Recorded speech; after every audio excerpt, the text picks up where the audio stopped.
CPIM Uppala local ಕಮಿಟಿಯ 24ನೇ party congress ಪ್ರತಿನಿಧಿ ಸಮ್ಮೇಳನ ಬೇಕೂರು ಸುಭಾಷ್ ನಗರ ರಾಯಲ್ ಬೊಳ್ಳಾರ್ ಹಾಲ್ನಲ್ಲಿ ದಿವಂಗತ ದಾಮೋದರ ಬೊಳ್ಳಾರ್ ವೇದಿಕೆಯಲ್ಲಿ ನಡೆಯಿತು. ತಾರೀಕು 26/10/2024 ಶನಿವಾರ ಸಂಜೆ ದಿವಂಗತ ದಾಮೋದರ ಬೊಳ್ಳಾರ್ ಅವರ ಧರ್ಮಪತ್ನಿ ಸುಮಲತಾ ಅವರು ಪತಾಕೆಯನ್ನು ಜಾಥಾ ಲೀಡರ್ ಸಾದಿಕ್ ಚೆರುಗೋಳಿ ಅವರಿಗೆ ಹಸ್ತಾಂತರಿಸಿದರು.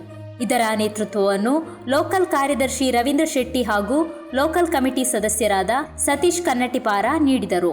ಸಮ್ಮೇಳನದ ಕೊಡಿಮರವನ್ನು ದಿವಂಗತ ಅರವಿಂದಾಕ್ಷ ಅವರ ತಂದೆಯವರಾದ ಚುಕ್ರ ಕನ್ನಟ್ಟಿಪಾರೆ ಅವರು, ಜಾಥಾ ಲೀಡರ್ ಎಲ್ಸಿ ಸದಸ್ಯೆ ಪಾರ್ವತಿ ಬೇಕೂರು ಹಾಗೂ ಎಲ್ಸಿ ಸದಸ್ಯರಾದ ಉಮೇಶ್ ಶೆಟ್ಟಿ, ಪ್ರವೀಣ್ ಕನ್ನಟಿಪಾರೆ ಹಾಗೂ ಖಾಲಿದ್ ಜೋಡುಕಲ್ ಇವರಿಗೆ ಹಸ್ತಾಂತರಿಸುವ ಮೂಲಕ ಸಮ್ಮೇಳನಕ್ಕೆ ಚಾಲನೆ ನೀಡಿದರು.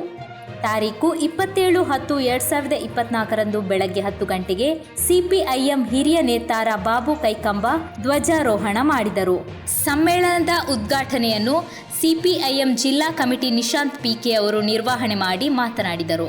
ಲೋಕಲ್ ಕಾರ್ಯದರ್ಶಿ ರವೀಂದ್ರ ಶೆಟ್ಟಿ ಬೊಳ್ಳಾರು 3 ವರ್ಷದ ಪ್ರವರ್ತನಾ ವರದಿ ಮಂಡಿಸಿ ನಂತರ ನಡೆದ ಚರ್ಚೆಗೆ ಉತ್ತರ ನೀಡಿದರು.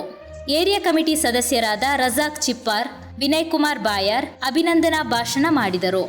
ನಂತರ ನಡೆದ ಚುನಾವಣೆಯಲ್ಲಿ ಮುಂದಿನ 3 ವರ್ಷಕ್ಕೆ ಕಾರ್ಯದರ್ಶಿಯಾಗಿ ರವೀಂದ್ರ ಶೆಟ್ಟಿ ಬೊಳ್ಳಾರು ಅವರನ್ನು ಅವಿರೋಧವಾಗಿ ಆಯ್ಕೆ ಮಾಡಲಾಯಿತು. ಈ ಕಾರ್ಯಕ್ರಮದಲ್ಲಿ ಹಿರಿಯ ಸಿಪಿಐಎಂ ನೇತಾರರಾದ ಬಾಬು ಕೈಕಂಬ ಹಾಗೂ ಪುರುಷೋತ್ತಮ ಉಪ್ಪಳ ಇವರನ್ನು ಸ್ಮರಣಿಕೆ ನೀಡಿ ಗೌರವಿಸಲಾಯಿತು.